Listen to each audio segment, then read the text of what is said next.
promesses qui sont faites pour les enseignants, tout à fait.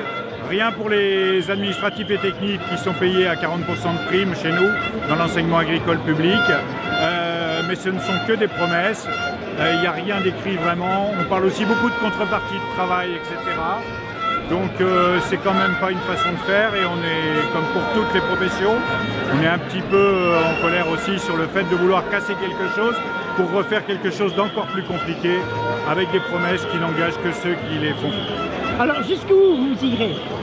Jusqu'où nous irons, jusqu'au bout. Les gens ont fait beaucoup de jours de grève, on est beaucoup à avoir perdu beaucoup de jours de salaire. Donc la démocratie, c'est pas ça.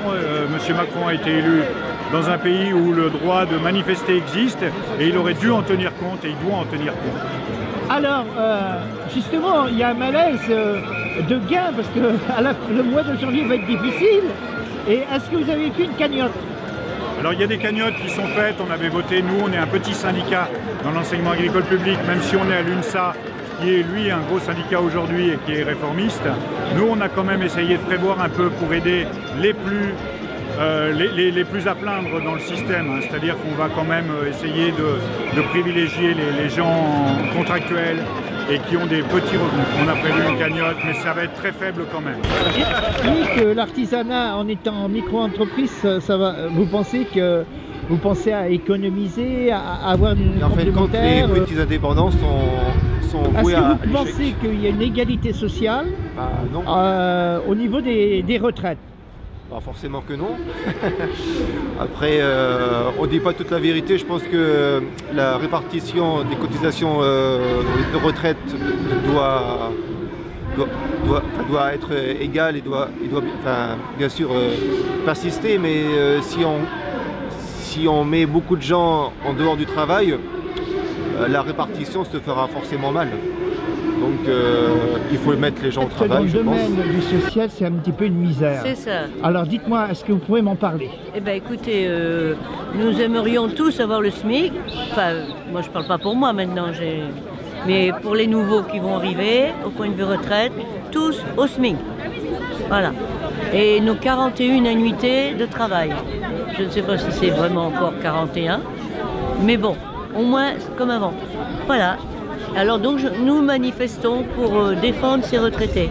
Alors Gérard, oui. Un ancien pompier et fonctionnaire, dites-moi, aujourd'hui, d'être pompier et jeune pompier, il y a beaucoup de bouleversements au niveau de la réforme des retraites. Oui, et est-ce que vous pouvez me parler justement de cette réforme pour ces jeunes en qualité d'anciens pompiers? Ah ben, j'espère qu'ils vont garder le même nombre d'annuités de travail pour partir carrément à taux plein. À 57 ans? Oui, ouais, 55 voire 57 ans, voilà. Comme c'est, parce que c'est vrai qu'on a un travail, malgré que les conditions se sont améliorées, et le temps de travail est quand même diminué quand même. Oui. Mais c'est un métier qui est très difficile quand même, travailler le jour, la nuit, les jours de fériés, pas de Une avancée sur le plan de la réforme. Alors de toute façon, on ne veut pas qu'il y ait d'avancée sur le plan de la réforme parce que nous, on veut qu'il y ait un retrait catégorique de cette réforme. Il n'y a aucune négociation possible, il n'y a aucun compromis possible, c'est un retrait pur et simple que l'on veut de ce projet qui de toute façon est toxique sur tous les plans et les écrans de fumée que l'État nous fait, que le gouvernement nous fait en cédant par-ci par-là, d'abord c'est complètement contradictoire avec leur discours universaliste de la réforme, puisqu'ils disaient que voilà, notre réforme c'est pour que tout le monde soit sur le même régime. Et petit à petit, bizarrement, à ceux que ça, au corps des métiers que ça arrange, c'est-à-dire la police, l'armée, etc., ils cèdent des régimes spéciaux, ils remettent les régimes sociaux qu'il y avait avant, ce qui nature complètement donc l'esprit de leur réforme. Et de toute façon, donc cette réforme est complètement toxique, tout le monde y perd, à part bien entendu les actionnaires, comme d'habitude, le capital. Donc on considère que cette réforme va à l'encontre de toute évolution politique. Donc une seule solution, c'est le retrait.